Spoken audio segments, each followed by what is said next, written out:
How's it going, MHP? This is Mr. Carlson, and I'm going to try to show you a quick how-to video on the basics of MathXL. So if you have a class with me, a math class with me, either Algebra 2.1, Trig, or Stats, and if you're a parent of a student that has that class with me, then this is perhaps a very beneficial video for you because I'm going to show you all the in and outs of what you could be basically doing to maximize your resources on MathXL. It is an amazing program. I've done a lot with it over the years to make the education of your son or daughter, or if you're a student, your own education, the most it could ever be, to maximize it, okay? So I'm going to get right into it. I don't want this to be very long. First things first, you sign in, of course. So I signed in. This is what your student would see. If you're a student, this is what you should see.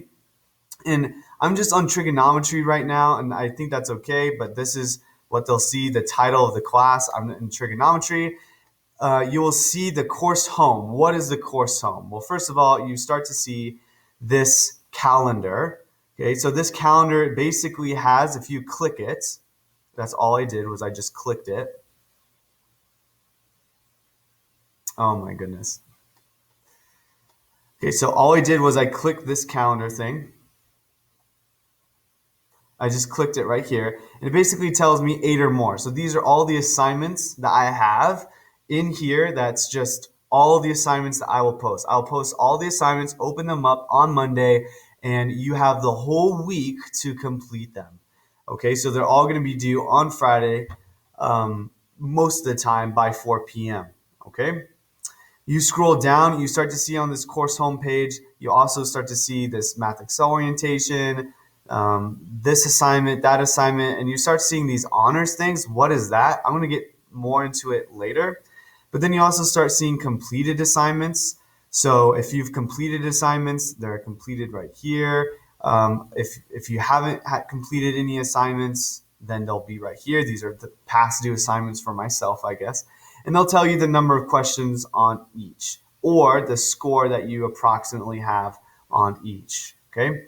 You can change this to a month if you wanted to. You can change this to a week. Usually students will probably change it to a week just because I will only have it posted for a week, but 2 weeks is also very, very good. If I post any announcements, I'll put it right here. Most of the time I don't post announcements. Most of the time you'll see that through the Synergy. I'll mass produce it through Synergy there. And then the entire course to date, this is all the assignments so far that are put on MathXL. Since we've only been in school for a week, I only have a week's worth of assignments. Awesome. So if you go to calendar, you'll see this. You'll see just this whole calendar. Most students don't really like doing this, but let's just say this is what it is. You look at the 7th. This was taken a couple days ago, and you see all these assignments that are due on the 7th. But again, you had the whole week to complete them, okay? And then, of course, this next coming week, you have all these assignments that are due. Boom, boom, boom. Okay, and these are the available assignments. So this is what means like they're available, and then that's what's due, and this is when they're available, and that's what's due. Okay, so again, I give you the whole week. Now, like I said, most students go either towards the course home or what they call homework and test tab. This is probably the most important tab because in this tab, you can kind of change between viewing all your assignments or just homework or quizzes. And most of the time, personally, I would like to see all the assignments listed out. Okay, so if something is available, it will kind of be in blue, so you can click it. If something's not available, it will say this assignment is past due, contact your instructor. So let's just say you missed a homework quiz or a quiz and it was past due. If you need the retake on that or whatever, you need to email me and I can open that back up for you. But most of the assignments will be open. Now, before I actually get into these assignments, I want to kind of pinpoint on what it means to be in honors. Okay, if you're in honors, you only need to take the honors class. You don't need to take the regular assignments. Okay, if you're not in honors, then just do the regular assignments here, and don't do honors. If you are in honors, just do the honors assignments and not the regulars. Now, if of course you want to do the regular assignment, by all means you can, okay? Or if you want to do the honors assignment, by all means you can, you just won't receive any credit for it, okay? Now, let's get into an actual assignment. I'm going to just click on this first one. And all classes are, like, don't think that this is just for trig. All classes are like this, okay? All classes are like this. We're going to go ahead and improve score here. Okay, so you'll see something like this, okay? And as you kind of scroll down, the questions will be highlighted in blue if you can click on them. So if I click on the first question, I will see this page right here. Okay, and I will usually post some basic questions here. This, of course, is obtuse. And then I can check my answer, and yay, I got it right. And then I can go to the next question, and it will always tell you whether or not you got it right. Okay, pi, that's a straight answer. It's a straight angle, and so yes, I can go on to the next question. Now, you'll see this. Sometimes, most times, I will actually require the students to basically watch a video, an interactive video. I have these videos literally posted everywhere on my homework assignments. Now, when you click on the video, you don't need to watch it, but it's amazing to actually know that you have this opportunity to watch this video. So if maybe you didn't catch my videos, because I have them posted on my Google Classroom and embedded inside the PowerPoints, maybe the student didn't watch my videos and yet they just need to hurry up and they just have to take the homework, then that's perfectly fine. I have the videos here as well, but you don't need to watch them. In fact, once you click on it, you can even exit out here. But I would encourage you to kind of peruse around these videos because they do teach you just a very small segments of it.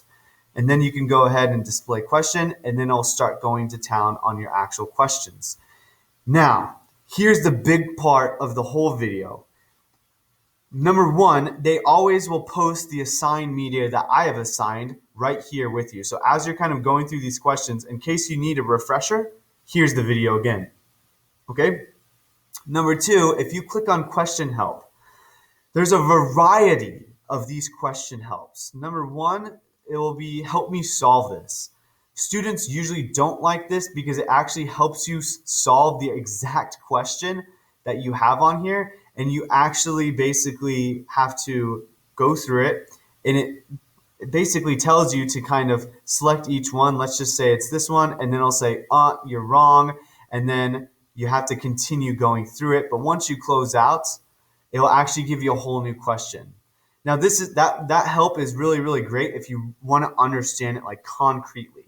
Now, if you want to quickly understand it and maybe you just need a refresher on how to do it, you would do the second question help, and that's view an example.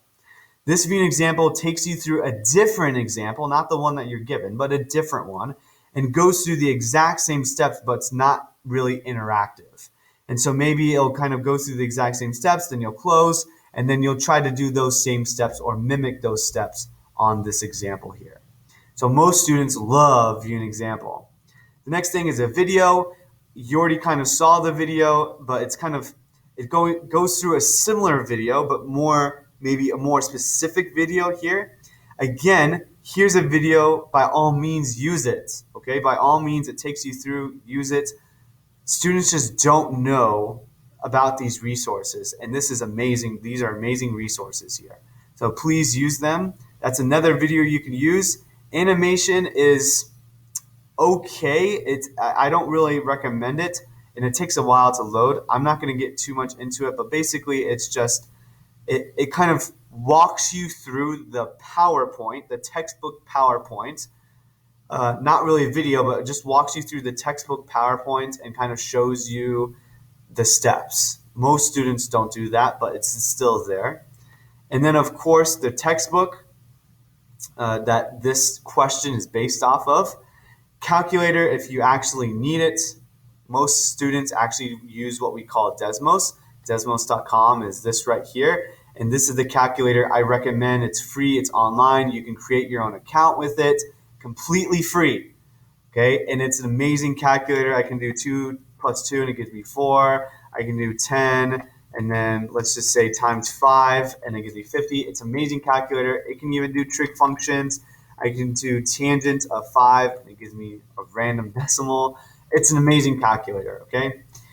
So if you don't want to use Desmos, though, it's right there. And then this is the last thing. Ask my instructor. This is so important, guys, because let's just say you're in the middle of the night and you really just, the videos aren't helping, the animation isn't helping, the assigned media isn't helping, my personal videos aren't helping, like no one's helping.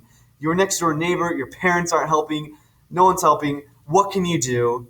You can email me. You can literally go over here and say, ask my instructor, and it will send me an email to my email with this link, this exact question embedded inside the email. So then you can say, what the junk, Mr. Carlson, I don't understand. And then please help.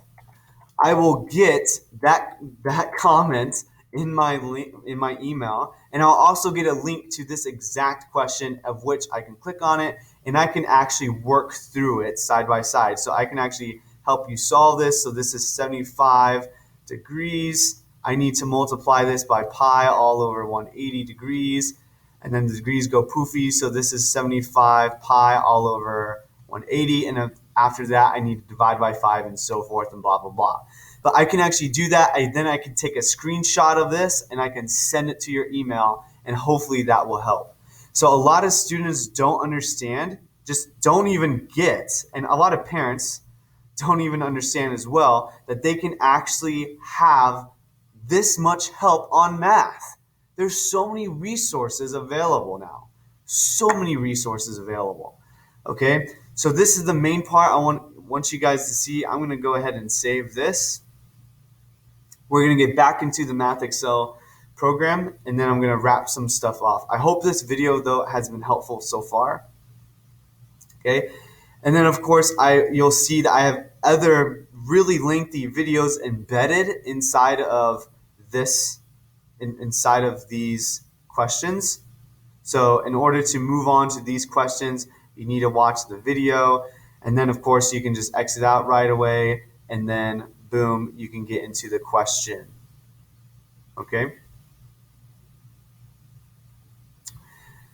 Awesome. So MathXL takes just a little bit to reload.